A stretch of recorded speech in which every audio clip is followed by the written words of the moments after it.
La forma en la que caminamos revela quiénes somos. Las nuevas técnicas biométricas permiten avanzar en el reconocimiento de personas por su forma de caminar. Un avance con importantes aplicaciones en el campo de la seguridad, el ocio o la medicina. Todos tenemos una forma única de andar y también somos capaces de reconocer las personas conocidas a partir de su forma de andar. De hecho, hay estudios que demuestran que solamente observando la secuencia en movimiento de la silueta de una persona somos capaces de identificar a personas conocidas. Actualmente estamos trabajando en el desarrollo de métodos y aplicaciones que permitan la identificación biométrica de individuos a partir de su forma de andar.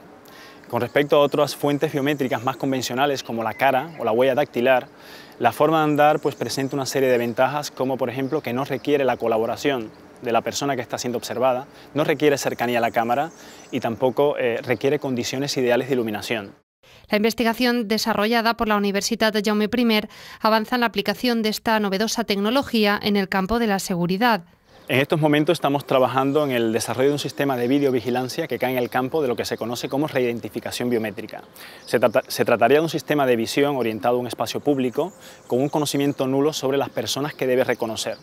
Según van apareciendo los individuos, se van caracterizando y almacenando su información para reidentificarlos o volverlos a identificar en futuras apariciones en el propio escenario.